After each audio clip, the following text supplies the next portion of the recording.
definitely awesome to be at home this weekend. It was just a really fun weekend in terms of the volleyball that went on, but obviously to be able to induct our 2001 team into the Hall of Fame was also a very neat experience for all of us. And I think our kids really felt the need to feed off of that, which I think was really good. We talked a lot about what that team has meant to our program.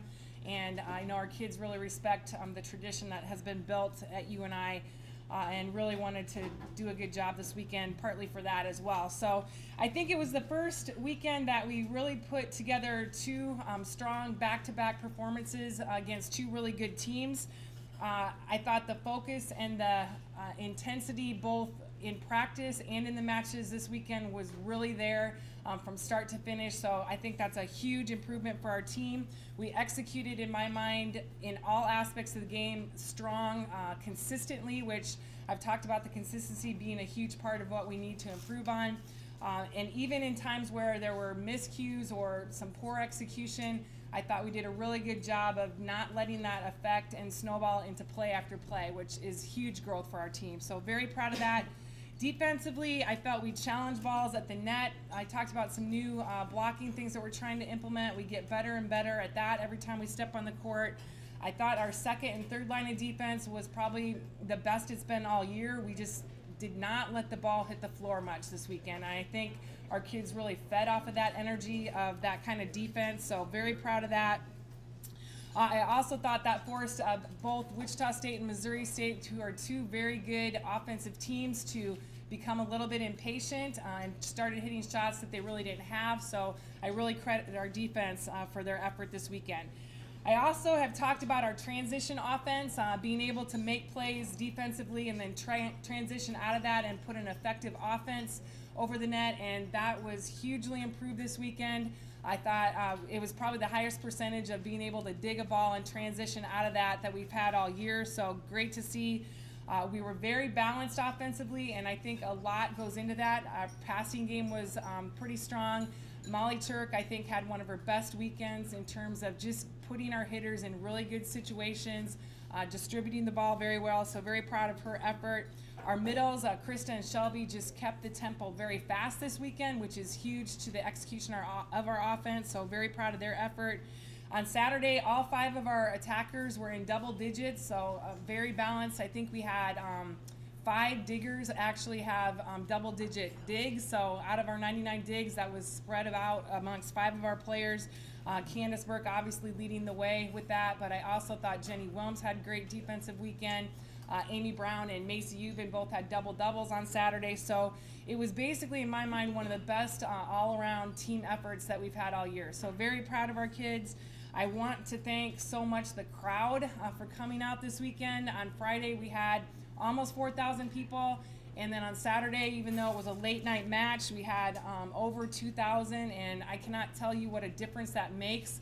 I thank you for allowing us to feed off of your energy, but it was so fun to play in front of such a great crowd this weekend, so thank you for making that effort, because I know it was a really long weekend with a lot of things going on. So, but it does make a difference, and it's just fun to showcase some of the best fans in the country, so thank you for coming out.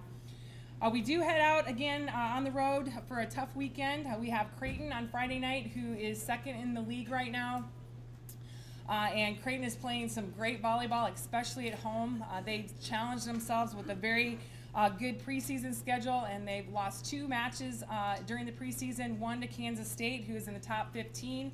They also lost a 5-game, a very close match to Kansas, who is also getting votes for the top 25, so a very strong Creighton team. I think what makes them good is they're good on all aspects of the game. Blocking, they're probably the best blocking team in the conference. When you look at the stats, they're actually first or second in every statistical category in the conference. Offensively, I think they're similar to us in terms of they have 5 kids that can put the ball away at any time. And last week I talked about how this weekend we would have active setters, which is something we're not used to. Their setter, Megan Bober, first team all conference, makes the setters we had this weekend look very inactive. She's very similar to Bree Payton from last year. She likes to attack the ball. She's a tall lefty, can do it anywhere on the court at any time. So she is somebody we're definitely going to have to prepare for. And I think what makes her good, she was similar to Bree in the fact that you think she's going to attack and she doesn't. You don't think she's going to attack, and she does. So very deceptive with what she does. So she will be a challenge for us. They are a very well coached and very well prepared team, and we always have great battles at Creighton. So we're looking forward to that challenge this weekend. And then we turn around on Saturday and play Drake. And although Drake has one win on the season, to me they're a very dangerous team. They're young. They've had different kids stepping up at different times, and I think they're just waiting for that match when everybody kind of comes together and steps up all at the same time. I think when you throw the interstate match in there, there's always a lot of other factors in there. So we know have to be prepared for a tough Drake match as well. Both teams we have not seen video on yet, but we'll get at that this afternoon when we get some of those videos. So we also have our volleyball golf outing on Sunday at Fox Ridge. So if anybody would like more information about that, it's at 12:30, and I'd love to give that information. It's all of our kids come out at some point during the day, and it's just a nice, laid-back, fun golf outing. We get a chance to interact with the golfers out there, and it's usually a great time. I know the weather's supposed to be a little chillier than it is right now, but for some reason it always ends up being a nice day. So we're predicting a nice day on Sunday. So, any questions?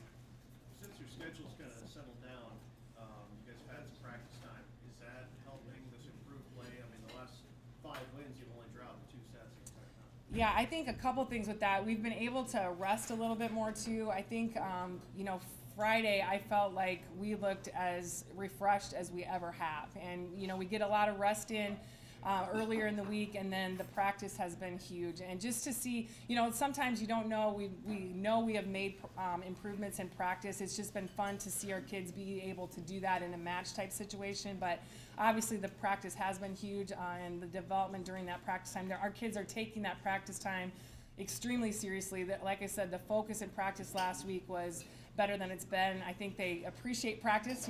Sometimes you dread practice as the year goes on, but I think the lack of having it makes them really understand how important that time is. Bobbi, the conference win streak's at 65 right now. Do you think your kids are aware or care that they're only 4 matches away from the school record? I think the only reason they would be aware is because of the media that brings it up. Because I wasn't aware until I got asked some questions about it this weekend. And we never talk about anything like that, because our kids really do a nice job of focusing match by match. And I think, the biggest reason I think that is because, to me, like, if you would think about all the things going on right now in that way, I think we would have a lot more tentative play than we do, because that is in the back of your head and you're thinking about that, and sometimes that can cause you to, play not to lose, in my mind. And I don't think we had that kind of effort this weekend, and against 2 teams that are very good, I think we went out with the right kind of attitude. So I don't think they think about it, but again, I'm not in their minds and I don't know exactly what they think about, but it's not something we talk about. We focus one match at a time, for sure. There was one play Saturday night where 2,000 fans, line judges, coaches saw it completely different than the up official. Have you had a chance to take a look at that play on tape to see it? Yeah. And I think by looking at it on video, the fans and the coaches look to be correct, but it is video too. But yeah, it was an interesting one, an interesting call. And that's the one thing about the line judges, and even the down official. The up official has complete control and can overrule anything at any time. And I don't get up off the bench over calls a lot, but that was interesting. We noticed that. Yeah. We seldom see you get up and argue. So Yeah. you probably have a pretty good case. Yeah, and it's funny though, because we'll have several plays where I'll turn to Kalani and ask, well, did you see it? And we see it 2 completely different ways sometimes. So it's kind of the angle and where you're at, and he obviously felt like he had the best angle in that situation. All right, thank you.